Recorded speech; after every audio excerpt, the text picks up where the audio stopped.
our keynote speaker, was the 46th President of the United States. So please welcome the strongest defender of Social Security the American people have ever had, President Joe Biden.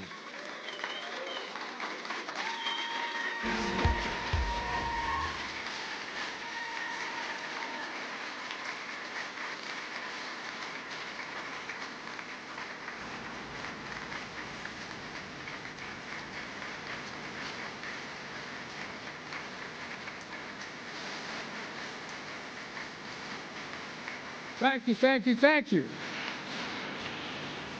So good to be here, though. Me not talking about. ACRD is then other feelings say you've been about helping people who deserve help and paid for most of it. You know, my great friend, he is a great friend, Governor O'Malley. He, my dad, the Biden family started off in Baltimore. They don't say Baltimore, it's Baltimore, in Baltimore. And, but we've been friends for a long time. And I just want to say at the outset, if you ever want anybody on your team, whether it's an athletic team, whether you're in a battle, whether it's a political team, whether it's a team just trying to help, you want O'Malley. The guy has guts. No, I mean it sincerely. He not only has political courage, has physical courage. He's across the board. If I ever want anybody standing next to me, I want O'Malley there with me. And I mean that sincerely. It really matters.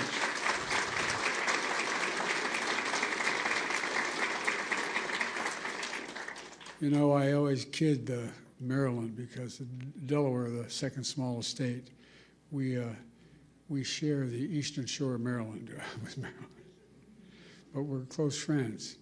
And folks, you know, it's no surprise that he did a hell of a job when I asked him to be commissioner of the Social Security. And the reason I did that is not an ordinary transition for a governor.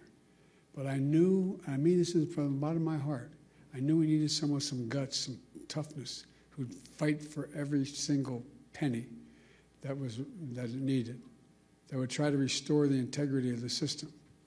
And to everyone here today, I want to thank you, all of you, very much for this award. It means a great deal to me coming from you. And I mean that sincerely. It means a great deal. You're in the front lines every single day. You're helping, you're advocating for your fellow Americans, Americans with disability. It's a big deal. We talk about what happened in the physical side of it if we didn't have Social Security.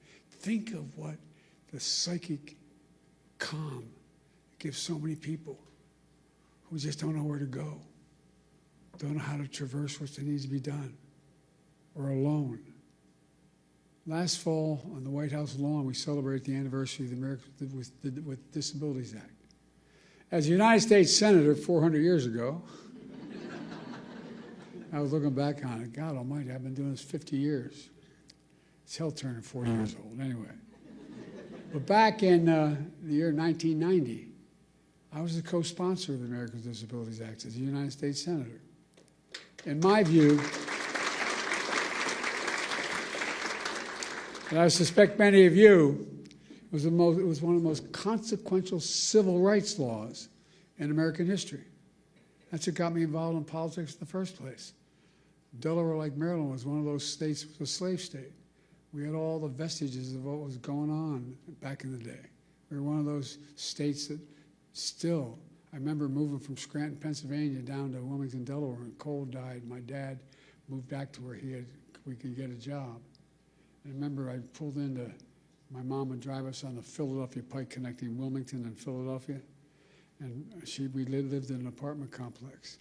And she'd drive us it was only about half a mile to Holy Rosary School in Claymont. But it was so dangerous, she wouldn't let us walk up because of access road. I remember pulling into the parking lot, and I had never seen hardly any black people in Scranton at the time and I was only going in 4th grade. And I remember seeing the kids going by at the time called colored kids on a bus going by. They never turned right to go to Claymont High School. I wondered why. Asked my mom, why? So in Delaware, they're not allowed to go to school, in public school, with white kids hunting. That sparked my sense of outrage as a kid, just like it does. I mean, and these young kids right here can tell you things affect them when they learn about something that's really just unfair and unjust. You know, my dad was an honorable man. And my dad used to have an expression. He said, Joey, your job's about a lot more than a paycheck. It's about your dignity. It's about respect. It's about being able to look your kid in the eye and say, honey, it's going to be okay, and mean it. Well, that's what you're all about.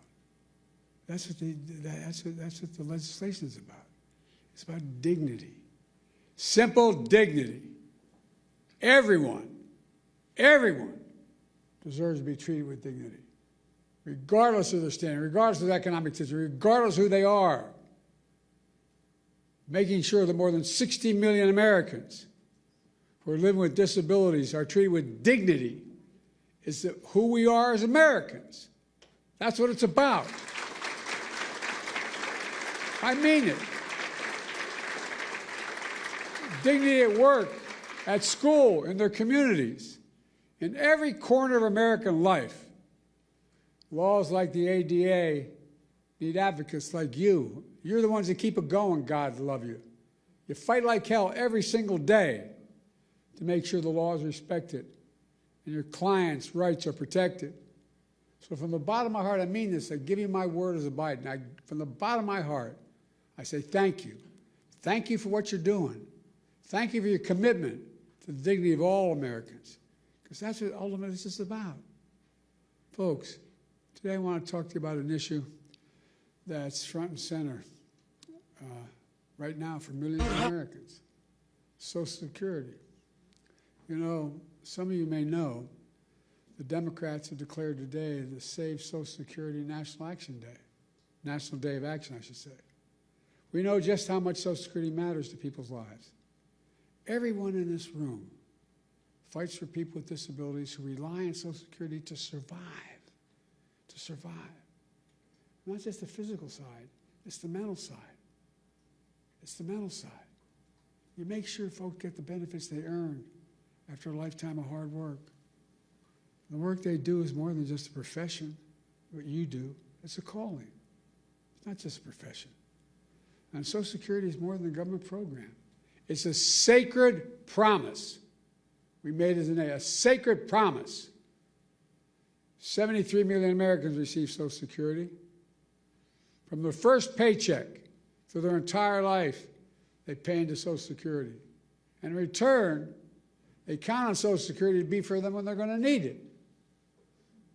Folks, must never, ever betray that trust or turn our backs on that obligation. That's why during my presidency, we protected Social Security and made it stronger. Martin, the governor, can tell you.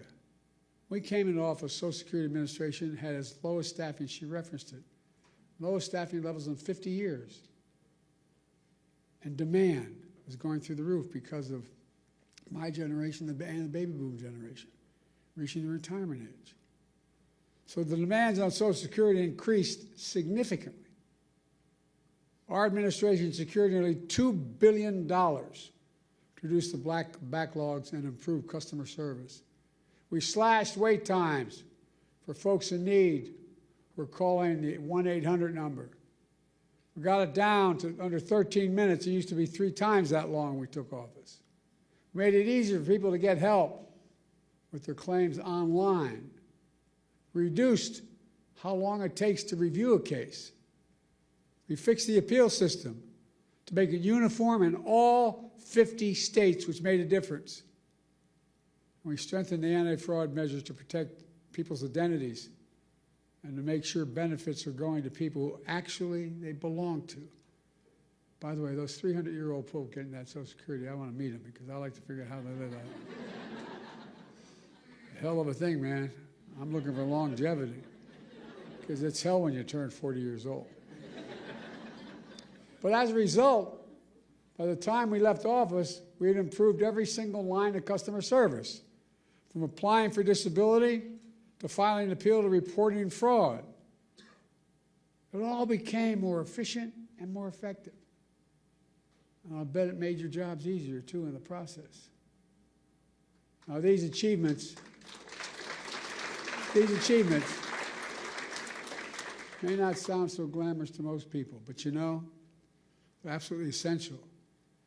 In my view, one of the most important jobs of any elected official is to make sure the government works for the people, works for all people. It's understandable. They can understand what it is. And then we keep our promises to the people, to all the people. That's exactly what we did, thanks to all of you. I also signed into law the Social Security Fairness Act. That act eliminated 2 unfair rules so public employees wouldn't get shortchanged. The government pension offset and the windfall elimination provision can never come in ever again.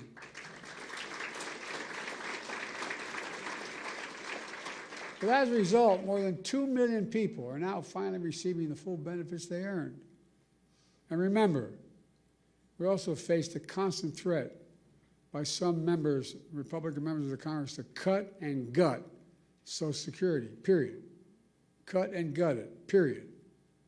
They wanted to let Social Security expire every 5 years. That was the proposal. Let it expire every 5 years unless reauthorized by the Congress. Who in the hell do they think they are? Every 5 years and then wait around and be, no. I will not go further or get in trouble, but look, folks. You can imagine the chaos it would have charged. Every 5 years, Congress is going to step up. You imagine this Congress stepping up? They threatened to raise the retirement age as well. Now, that might not be a hardship for someone working in a comfortable job. But if you're on your feet all day, you're doing manual labor all day, you're working with a disability, it's a very different matter. And then they even tried to face cuts, force cuts on Social Security during the negotiation of the debt ceiling.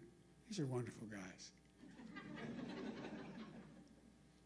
Last time this guy had the job, he raised the debt ceiling because of an enormous and profligate tax cut to the super wealthy. And then he said, look, then they started talking to his colleagues. Well, maybe we can do something about Social Security, but we got to do something about the debt ceiling. How are we going to we can find the money in Social Security? Unless we do what they wanted. They wanted to cut Social Security. Not on my watch. We refused to go along with any of that. Look, Americans have always been able to count on these benefits. And let me pause a second here and say this. We talk about the physical needs that Social Security provides for people, particularly hardworking people, people retired, people on the edge. But the psychological impact is profound. Profound.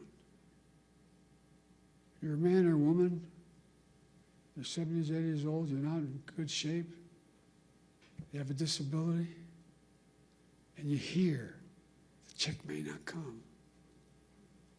How do you sleep at night? How do you sleep at night? We lived up in Wilmington in a 3-bedroom split-level home in a new development, 40 homes, with 4 kids and a grandpa living with us. And I remember our headboard was near my dad's and mom's room. And you could tell when Dad was restless. I remember asking one night my mom, what's the matter with Dad? The next morning, she just found out that we're not going to provide insurance anymore where he works. Well, imagine if you're somebody who's been struggling your whole life. You're literally counting on Social Security to buy your food, just to get by. And you hear the threats, what may happen. Many of these beneficiaries, that's their only income. If they were cut or taken away, it'd be devastating for millions of people. and the psychological pressure we put people under by having this debate is absolutely devastating. That's why we work so damn hard to make Social Security Administration stronger than it's been in years. And that's why I asked the governor to take over, by the way. But look what's happened now.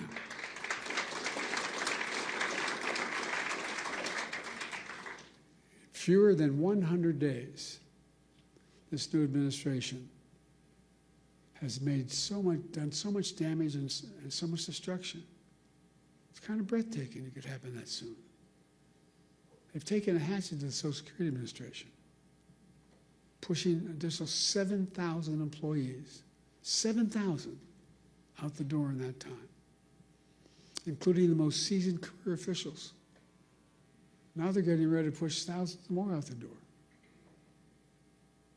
Already we can see the effects. For example, thousands of people use the Social Security website every single day to check on their benefits and submit their claims. But now, the technology division of Social Security Administration has been cut in half. And so the website's crashing. People can't sign on to their accounts. What do you think it does to that woman's living alone at 74 years checking, just not able to even find out whether she can't even find out what that disability claim is she has. She can't file a new disability claim. And a lot of these people are being told incorrectly that their benefits have ended. Folks, imagine the panic that causes if you're a retiree living alone with only Social Security to depend upon. So now people are overwhelming the phone lines. They're showing up at the local Social Security office, tearful and frantic, and told, "Do you have an appointment?" In that tone, by the way. I can give you a personal example if I'm not going to, though. To cap it all off, serious people are now generally concerned for the first time in history, for the first and only time in history, that Social Security benefits may be delayed or interrupted. Folks, let's put this in perspective. In the 90 years since Franklin Roosevelt created the Social Security system, people have always gotten their Social Security checks. They've gotten them during wartime, during recessions, during a pandemic. No matter what, they got them. But now, for the first time ever, that might change. It would be calamity for millions of families, millions of people. But the current Secretary of Commerce doesn't seem to get it. Or based on his comments, he doesn't seem to even care. Many of you saw what he said the other day. And by the way, he's a billionaire, God love him, as my mother would say. Paying 8.5% in taxes. Anyway, billionaires, I don't know what he's paying. But when he talked about the possibility of the Social Security checks not going out this month, he shrugged it off. Here's what he said. He said his 94-year-old mother-in-law wouldn't complain, wouldn't bother her. She's probably a lovely woman. No kidding. Her son-in-law is a billionaire. What about that 94-year-old mother living all by herself? Doesn't have a billionaire in the family. Or all the retirees who depend on that monthly check to feed themselves. All those people with disabilities have no other source. What about all those people? That's who you fight for. So those who desperately need you. And folks, it's not just the Secretary of Commerce. We heard how others, empowered and emboldened by this administration, talk about Social Security. One of them called it a Ponzi scheme. A Ponzi scheme? What the hell are they talking about? People earn these benefits. They paid into that benefit. They rely on that benefit. And no one should take it away. You know, Franklin Roosevelt had a different view. He was president coming out of the Great Depression. He and all his colleagues saw great suffering, so much poverty. He also took steps to raise standard of living for ordinary Americans, including creating Social Security.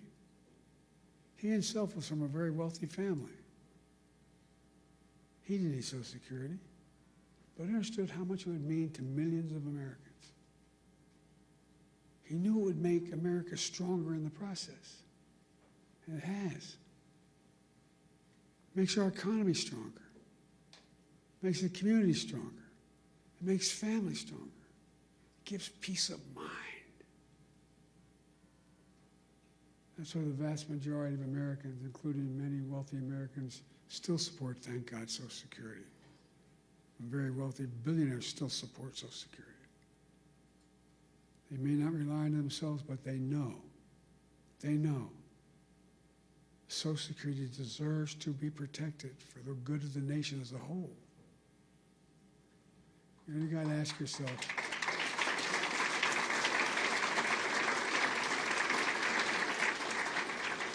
ask yourself, why is this happening? Why are these guys taking aim at Social Security now? Well, they're following that old line from tech startups. The quote is, move fast, break things. Well, they're certainly breaking things. They're shooting first and aiming later. And as a result, the result is a lot of needless pain and sleepless nights. My friend Governor O'Malley knows what they're really up to. He says, and I love his quote, they want to wreck it so they can rob it. They want to wreck it so they can rob it. And why do they want to rob it? In order to deliver huge tax cuts to billionaires and big corporations and keep it going. They want to make permanent the 2017 tax cuts, which overwhelmingly benefited the wealthiest Americans and the biggest corporations. That's going to cost $5 trillion. Where are they going to get $5 trillion to pay for it? Other than continue to run the deficit up. Well, what do they always do? By running up the national debt, number one, and then by taking the money from someplace else. What are the two big pots of money out there in raw numbers? Social Security and Medicaid. Well, from other programs that people rely on and have paid into. Republicans, these guys are willing to hurt the middle class and the working class in order to deliver significant greater wealth to the already very wealthy. Who in the hell do they think they are? I really think just basic decency. Who do they think they are? I think anybody should go out. They can make $1 billion a year. They can, fine. But pay your fair share. You know what the average? We have 1,000 billionaires in America. You know the average federal tax they pay? 8.2%. Anybody want to trade that number? What you're paying? Folks, look. Let me close. I'm sorry to go on so long, but it's just, anyway. I grew up in Scranton, Pennsylvania as a kid, and then Claymont, Delaware. Middle-class towns, working-class towns. Places where people worked hard all their lives with the promise that they'd be able to retire someday with a little bit of dignity. Because they've been paying in a thing called Social Security since the very paycheck they ever earned. These people get knocked down every day, learn to get up. My dad's one expression, you get knocked down, just get up. Get up. They get up every day. The last thing they need from their government is deliberate cruelty. It's about people and neighbors across the country who look out for each other. You don't see empathy. They don't see it as a sign of weakness. They see empathy as a decent instinct. They don't see cruelty as a sign of strength. Social Security is about more than retirement accounts. It's about honoring a fundamental trust between government and people. It's about peace of mind for those who work their whole lives so they can rest assured they'll have a chance. They'll get back some of what they earned and what they deserve. But more than anything else, I mean this sincerely. And as my friend says, maybe it's the Irish of it in me, but it's about who we are as Americans.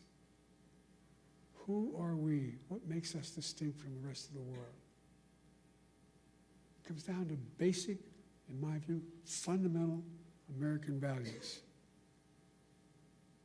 Nobody's king.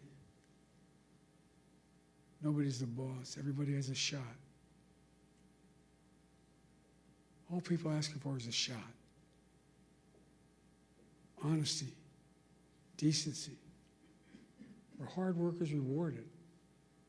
Have some faith in each other. Fairness, simple fairness. We can't go on like this as a divided nation, as divided as we are. Like I said, I've been doing this a long time. It's never been this divided. Granted, it's roughly 30%, but it's a 30% that has no heart. What we see in America, that's what we believe in, fairness. And that's the America we can never forget or walk away from. Folks, I mean this. I know it sounds trite, but I have to remember who we are. We're the United States of America. The United States of America. The most unique country in the history of the world, and that's not hyperbole. Every other nation was founded because of religion, geography, ethnicity. We're the only nation in the world founded on an ocean.